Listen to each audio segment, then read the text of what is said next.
Local news, local weather, and local sports. On your side.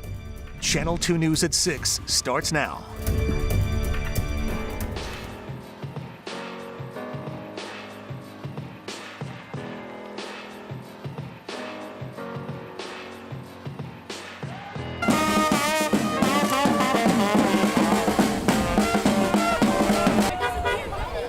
And tonight, thousands of Western New Yorkers are celebrating African American heritage at the annual Juneteenth Parade and Festival. The parade stepped off this morning on Genesee Street, and the festivities are continuing at MLK Park. I'm Dave McKinley. Claudine is off this weekend. 2 on your side's Danielle Church heard from parade goers this morning. She joins us live now with more on the celebration. Danielle? Yeah, Dave, so it's been 48 years of Juneteenth celebrations here in Buffalo, one of the first U.S. cities to create a festival for it. Of course, it's now a national holiday as well. But take a look at this. This is from Channel 2's archive, the first Juneteenth ever in 1976. That's when it was still on Jefferson Avenue before the festival grew so big it outgrew the route. And here it was today, still drawing tons of people and bringing the community together to celebrate an important date in history all these years later. It's just in a different location, beginning at Moselle and Genesee and ending at MLK Junior Park for the festival. Some familiar faces from Channel 2 were also in the parade this morning. Here's what some of the parade goers had to say about this year's festivities. We don't elevate it to a new level. We are, for the children, we're teaching them something about our history. And I just thank God that this day is a beautiful day and we are out here having a good time. Yes, we are still going through things, but we do see progression. We do see things moving forward. And I just pray that everyone can just get closer, come together, and make this city great again. Though the parade is over, there are still a lot of ways to celebrate Juneteenth. For a full list of other Juneteenth events all weekend long, just head to WGRZ.com. And of course, there is still time to celebrate the festival. It ends at 8 o'clock tonight at MLK Junior Park, and it's back on tomorrow at 11 a.m. Reporting live in downtown Buffalo, Danielle Church, Channel 2 News. Police are continuing to investigate a deadly crash on Bailey Avenue early yesterday. Police say a 42-year-old man was killed when he crossed the double yellow line and hit another vehicle around 6:30 Friday morning. That car then hit a tree and the man was partially ejected. Police say he died at the scene. No one else was hurt. 2 people were killed in a crash in the Cattaraugus County town of Freedom around noon today. State police say a Dodge Ram crossed into oncoming traffic and hit a Ford Focus. The 2 deceased were passengers in the Focus. Another passenger and the driver of that car were taken to area hospitals via Mercy Flight. A passenger in the Dodge pickup was also brought in via Mercy Flight, while the driver was treated for minor injuries. We are still waiting to hear back from Cheektowaga police at this hour after a crash was reported overnight on the 33 when our photojournalist was there early this morning. Police had the eastbound lanes blocked off between Harlem Road and Genesee Street. We'll let you know when we learn more information about that one. More than 700 men and women took, more than 1,700, I should say, men and women took the first step toward their goal of becoming Buffalo's next generation of police officers today. This was the line outside the convention center downtown to take the Buffalo police exam, where the number of applicants exceeded expectations. The police commissioner describes what's next for the recruits. It's a 10-month process from the date of hire to get someone on the department that actually counts towards manpower. So they're in the academy for 5.5 months. We do 3 weeks of internal academy training after they come out of the Central Police Services Academy, and then they go through 4 months of field training. So it's a good 10 months. It's a long process, and then when you look at how long it takes to do the backgrounds and even get them into the academy, you're about a year before your candidate becomes an actual working police officer. This was the first Buffalo police exam since 2019. They're hoping to hire about 50 new officers. Well, tonight, people are opening up their web browsers to Google and deciding to Google whether or not they could be part of a class action settlement against the search engine giant. Brandon Lewis from our National Verified team explains if you could be owed money. Do you use Google? Who hasn't? It's the most popular search engine in the world. Now, many people are using Google to search for information about the Refer Header settlement, a class action settlement that claims millions of people who used Google in the past are owed some money. But is this legit? Let's verify. Our sources are Kroll's Settlement Administration and court records in the case of Gauss versus Google. In 2013, several Google users filed a class action lawsuit against the search company claiming it improperly shared what people are searching for with third-party websites. For example, a plaintiff says when he Googled his name and home address and then clicked on one of the search results, Google then shared his information with that website through what's called a refer header. Google admitted no wrongdoing, but agreed to pay $23 million to settle the case. So, yes, the Google Refer Header class action settlement is real. Anyone who used Google between October 25th, 2006 and September 30th, 2013 is eligible to file a claim. The administrators estimate each person will get a little less than $8, but that could change based on how many people file and administration fees. If you think you're eligible for the settlement, then visit referheadersettlement.com to file a claim. With your Verify, I'm Brandon Lewis. And if you have something you think we should verify, you can email us at verify@wgrz.com, or you can text the number on your screen, that is 716-849-2220. The local chapter of a national group called Sleep in Heavenly Peace held an event at Eastern Hills Mall today where the goal was to build 100 new beds and deliver another 75 to families in need. Sleep in Heavenly Peace believes there may be as many as 10,000 children in Buffalo who don't have a decent bed to sleep in. They set to their work today with assembly line-like precision. We've laid out this process so it's very safe, very simple, straightforward, and productive. So we get a lot done in a short period of time. We're City of Buffalo, City of Good Neighbors, and we love to help people, especially children.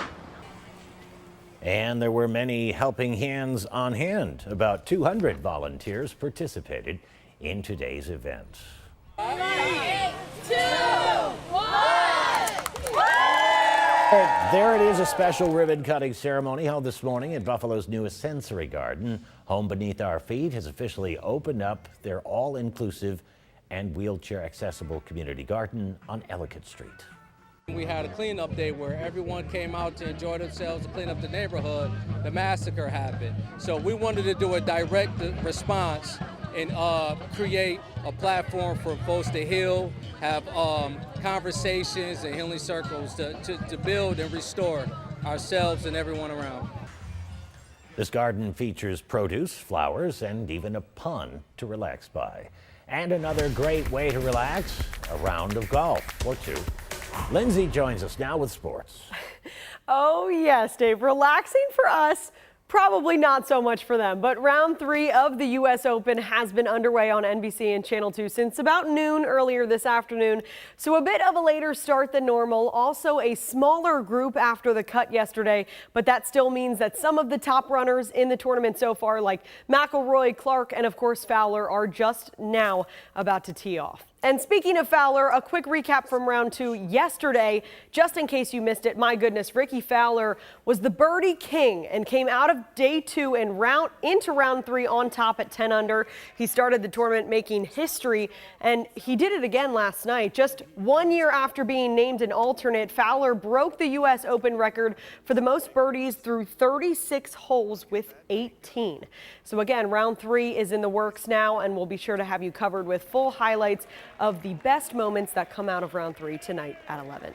And this morning, Bills tight end Dawson Knox kicked off his youth football pro camp at Nazareth College over in Pittsford, New York. The camp is a 2-day event and is open to both boys and girls grades 1 to 8. It seemed to have a pretty large turnout from what I was able to find from the morning, with lots of smiles and excited kids to meet, interact, and and of course learn from Dawson Knox.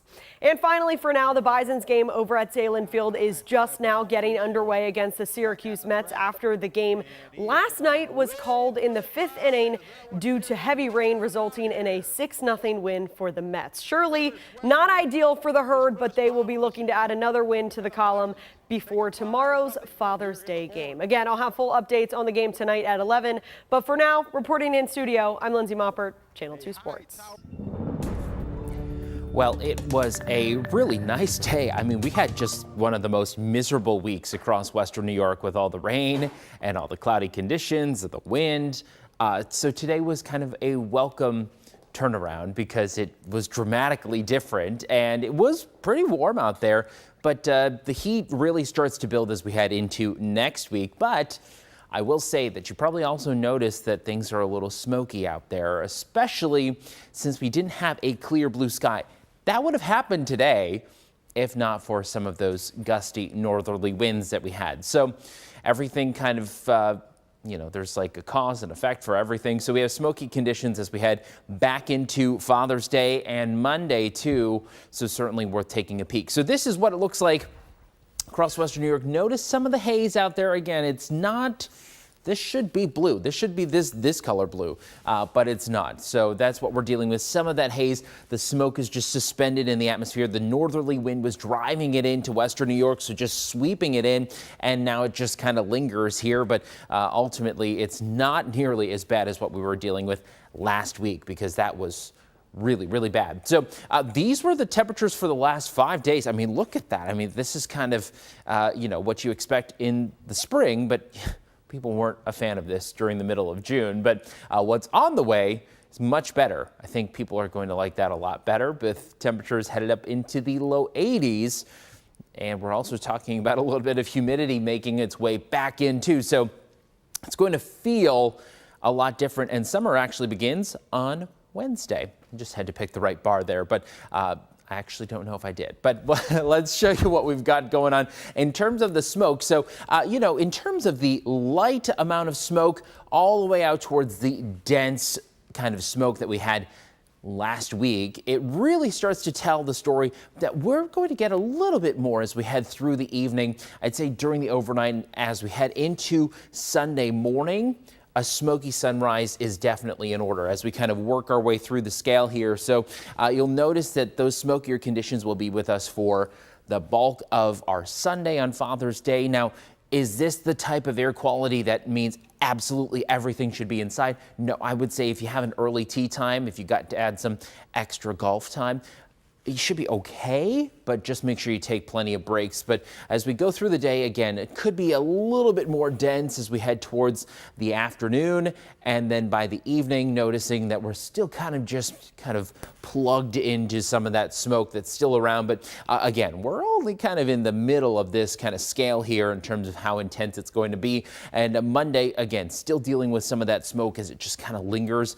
And it's not really, the winds aren't so strong on Monday to kind of just shoo it out of here. So we will just have kind of these hazy conditions that just want to linger around. And so we're actually kind of on the stronger side of this. Notice as you get towards the southern tier, towards northern Pennsylvania, they don't get it as bad as we go through Monday afternoon. Now, in terms of the drought monitor, I don't know about you, but my lawn looks like it got torched by blowtorch, and what's left is it's actually pretty kind of crispy. So it's abnormally dry as you head out towards Monroe County, Livingston County, Yates, Ontario, and Wayne counties. But we are in a moderate drought at this point from Niagara County all the way down towards McKean and Potter County too. So definitely very dry. Are we going to fix this? That's the question. And unfortunately, the answer is no. So here's what's on the way. So mainly clear conditions as we go through the overnight. Again, still some of that smoky haze just sitting in the atmosphere. But as we take you to Sunday morning, there'll be a little bit of sun kind of poking through. But again, you won't see a clear blue sky. That's for sure. Again, funky sunrise. If you're into snapping photos like that, I would say tomorrow morning is your day. Now, as we take you through Sunday afternoon, again, still smoky, but at least there won't be many clouds kind of interfering with the sunshine, whatever does break through. But as we get you towards Monday, here comes some of those chances for an isolated shower. It's kind of just like squeezing the last bit of water out of a washcloth or a rag, but it's going to try and pop up. Look at that. I mean, that's so meager, but it's trying. It's doing its absolute best to kind of suggest that there could be a few showers. I don't think that that's going to happen. I think Monday is largely dry, but watch this. See, it's trying to do it. Get out of here. It's not going to really happen. So, but once we head towards Tuesday, there could be a few showers that kind of work their way towards the southern tier, right near the state line. I think these have the potential to kind of be a little more, you know, kind of materialized in terms of their composition. So we may get a few showers brushing maybe areas south of 86, but that's about it for Tuesday.